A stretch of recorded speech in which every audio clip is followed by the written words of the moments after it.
সুপ্রিয় দর্শক শ্রোতা, যে যেখানে আছেন ভালো থাকবেন। বাংলাদেশের আইসিটি ট্রাইব্যুনালে সেনা কর্মকর্তাদের বিচার হচ্ছে। বিচার কার্যক্রম সম্পন্ন হওয়ার পূর্বেই তাদেরকে দোষী সাব্যস্ত করা হয়েছে। বিষয়টা অবিশ্বাস্য মনে হচ্ছে। তেমন একটি বিষয় নিয়ে আপনাদের সঙ্গে কথা বলবো। প্রিয় দর্শক শ্রোতা, যে যেখানে আছেন ভালো থাকবেন। আসসালামু আলাইকুম।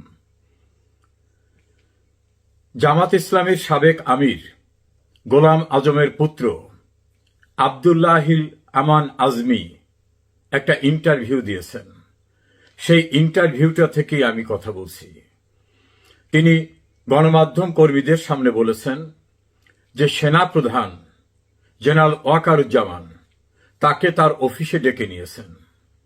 ডেকে নিয়ে করজোড়ে মাথা নিচু করে তাকে বলেছেন, স্যার, আপনি জেনারেলদের ক্ষমা করে দেন, আমি ওদের বিচার করব। এক পর্যায়ে জেনারেল ওয়াকারুজ্জামান বলছেন, স্যার, আপনি যেটা ভালো মনে করেন সেটাই করেন। এবং এ কথাটা যখন বলেছেন তখন সেনা প্রধান নাকি মাথা নিচু করে কথা বলেছেন। জনাব আজমি সেনাবাহিনীর ব্রিগেডিয়ার জেনারেল ছিলেন। একসময় তাকে চাকরিচ্যুত করা হয়। এই চাকরিচ্যুতির আদেশের বিরুদ্ধে তিনি হাইকোর্টে রিট করেছিলেন। হাইকোর্ট এই চাকরিচ্যুতির আদেশ অর্থাৎ তার বরখাস্ত আদেশে হস্তক্ষেপ করে নাই। অর্থাৎ হাইকোর্টের জাজমেন্টের পরে তার বরখাস্ত আদেশ বহাল থেকেছে। জেনারেল ওয়াকারুজ্জামান সেনাপ্রধান হবার পরে হাইকোর্ট যেটা হস্তক্ষেপ করেনি, তিনি হস্তক্ষেপ করে জেনারেল আজমির বরখাস্ত আদেশকে রিভিউ করে তাকে অবসরের আদেশ দিয়েছেন। আর্থিক সুযোগ সুবিধা দেওয়া সহ সেনা সদর দপ্তরে আসা, সেনাবাহিনীর সঙ্গে বিধি বিধান অনুযায়ী তার যে চলাফেরা সেটা তিনি করতে পারবেন। কারণ অতীতে বরখাস্ত হলে তার জন্য বাধ্যবাধকতা ছিল, তিনি ক্যান্টনমেন্টে যেতে পারবেন না, সেখানে নিয়ম কানুন অনুসরণ করতে পারবেন না, সুযোগ সুবিধা পাবেন না, এ জাতীয় বিষয়গুলি। জেনারেল আজমি আরো বলেছেন যে ওয়াকারুজ্জামান তার একটি প্লটে নির্মাণাধীন ভবনের কাজ বন্ধ করে থাকার যে আদেশটা ছিল সেই আদেশটাকেও বাতিল করে একজন জেনারেলকে দিয়ে তার বাসায় পাঠিয়েছেন। এবং তিনি বলেছেন জেনারেল ওয়াকারুজ্জামান একজন সৎ, ভালো, দক্ষ, নামাজি, কোরআন পড়া অফিসার। এবং তিনি এই ওয়াকারুজ্জামান সাহেব তার ছাত্র ছিলেন, তার হাতেই তার ট্রেনিং হয়েছে, এটাও তিনি বলেছেন। আমরা যে প্রতিপাদ্য বিষয় নিয়ে কথা বলতে চেয়েছি,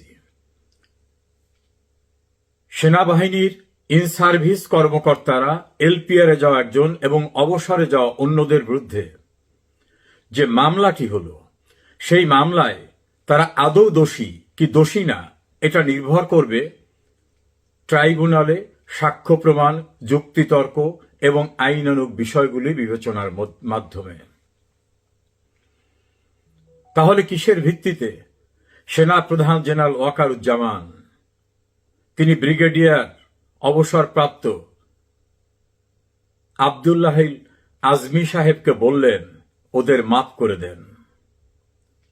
মনে রাখবেন, ওদের মাফ করে দেন, এবং এটা বলেছেন মাথা নিচু করে করজোড়ে। তা কাউকে অপরাধী সাব্যস্ত করলেই তো তখন মাফ করতে বলা হয়।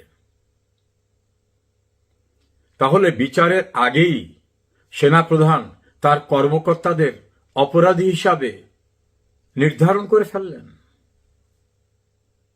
এটা কি করা যায়? যদি সেনাপ্রধানের দৃষ্টিতে ওরা অপরাধী হয়ে থাকে, তাহলে তিনি পূর্বে ব্যবস্থা নেন নাই কেন? এই ট্রাইব্যুনালের ওয়ারেন্টের অপেক্ষায় থাকলেন কেন? আর সেনাপ্রধান কি মিলিটারি আইনে কোনো তদন্ত করেছেন? কোনো কোর্ট অফ ইনকোয়ারি বা কমিশন কোনো কিছু করে তাদেরকে অপরাধী হিসাবে পেয়ে অভিযুক্ত করেছেন? এ পর্যন্ত কোনো তথ্য এমন পাওয়া যায়নি। যদি নাই করে থাকেন তাহলে তিনি কিভাবে বললেন, স্যার আপনি ওদেরকে ক্ষমা করে দেন, আমি ওদের বিচার করব? ক্ষমা তাকেই করা যায় যে অপরাধ করছে। তাহলে সেনাপ্রধানের দৃষ্টিতে এই জেনারেলরা অপরাধ করেছে? লক্ষ লক্ষ মানুষ আজমির এই ইন্টারভিউ দেখেছে। তিনি অসত্য বলে থাকলে নিশ্চয়ই সেনা সদর দপ্তর একটা বিবৃতি দিয়ে এটা অস্বীকার করতেন। সেরকম বিবৃতিও দেখিনি। প্রশ্ন উঠেছে, তদন্ত করার পূর্বে অথবা আদৌ তদন্ত হয়নি, কিসের ভিত্তিতে সেনাপ্রধান জেনারেল ওয়াকারুজ্জামান তার অধীনস্থ এই জেনারেলদেরকে দোষী হিসাবে সাব্যস্ত করে করজোড়ে মাথা নিচু করে একজন বরখাস্তকৃত সাবেক ব্রিগেডিয়ারের কাছে ক্ষমা চাইলেন? জেনারেল ওয়াকারুজ্জামান ক্ষমা গোটা জাতিকে যে বিধ্বস্ত অবস্থার ভিতরে নিয়ে যাওয়ার ঘটনা আপনি দায়িত্ব নেবার পরে ঘটেছে, সেক্ষেত্রে কি ক্ষমা চাওয়ার মতো কোনো পরিবেশ কোথাও হয়েছে? আপনার কমান্ডের অধীনের সোলজাররা দাঁড়িয়ে থাকা অবস্থায় ধানমন্ডির বঙ্গবন্ধু ভবন যখন গুড়িয়ে দেয়, দেশের সিনিয়র সিটিজেন সাবেক প্রধান বিচারপতি সহ গুরুত্বপূর্ণ ব্যক্তিদেরকে যখন চরমভাবে হেনস্থা করা হয়, অপমান করা হয়, বীর মুক্তিযোদ্ধাদের গলায় যখন জুতার মালা দেওয়া হয়, এসব বিষয়ে কি আপনি কাউকে দোষী সাব্যস্ত করেছেন? আপনি কি অনুতপ্ত হয়েছেন? আপনার যে দায়িত্ব গ্রহণ করেছিলেন সেখানের ব্যর্থতা নিয়ে কখনো কথা বলেছেন? বলেননি।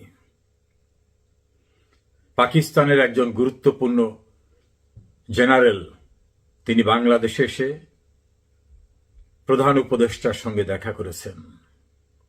ঢাকার মেট্রোপলিটন পুলিশ কমিশনার তিনি ভারতের বিরুদ্ধে যুদ্ধ ঘোষণা করা হবে এই কথা বললেন। যুদ্ধ ঘোষণা করার কথা বলার এখতিয়ার সম্পন্ন তিনি। বিডিআরের ইনকোয়ারির দায়িত্বপ্রাপ্ত একজন অবসরপ্রাপ্ত সেনা কর্মকর্তা তিনি বাংলাদেশকে ভারত আক্রমণ করার জন্য মাঝে একটি বক্তব্য রেখেছিলেন। সরকারের উপদেষ্টা কেউ কেউ ভারতের চিকেন নেক এলাকায় আক্রমণ করার ইঙ্গিতবহ কথা বলেন। দেশটাকে কোথায় নিয়ে যাচ্ছেন? ৩০ লক্ষ শহীদের রক্তের বিনিময়ে অর্জিত এই বাংলাদেশের স্বাধীনতা সার্বভৌমত্বের অতন্দ্র প্রহরী বাংলাদেশ সেনাবাহিনী, সেই সেনাবাহিনীর প্রধান জেনারেল ওয়াকারুজ্জামান,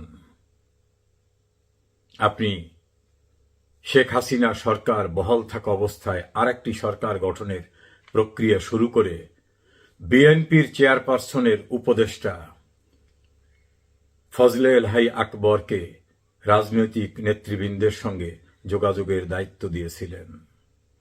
নিষিদ্ধ ঘোষিত রাজনৈতিক দলকে ক্যান্টনমেন্টে নিয়ে পরিকল্পনা শুরু করেছিলেন। আইন অনুযায়ী সাংবিধানিকভাবে যার নিরাপত্তা নিশ্চিত করার কথা ছিল তৎকালীন প্রধানমন্ত্রীর, তাকে অরক্ষিত রেখেছিলেন। এটা গল্প নয়, এটা বাস্তবতা। জেনারেল ওয়াকারুজ্জামান, এই দায় আজ হোক কাল হোক একদিন আপনাকে ব্যাখ্যা দিতে হবে। কর্মরত সেনা কর্মকর্তাদের বিচারের আগেই আপনি দোষী সাব্যস্ত করে ফেললেন। আদালতে ইলেকট্রনিক এভিডেন্স হিসাবে এই সাক্ষ্যটাই তো যথেষ্ট যে তাদের সেনাপ্রধান নিজেই আর একজন অবসরপ্রাপ্ত বা বরখাস্তকৃত সেনা কর্মকর্তার কাছে বলে ফেলেছে যে ওদের মাফ করে দেন, আমি ওদের বিচার করব। নিশ্চয়ই অপরাধী না হলে আর মাফ করার কথা হয় না। আপনার সাক্ষ্যই তো যথেষ্ট তাদেরকে সাজা দেওয়ার জন্য। জেনারেল ওয়াকারুজ্জামান।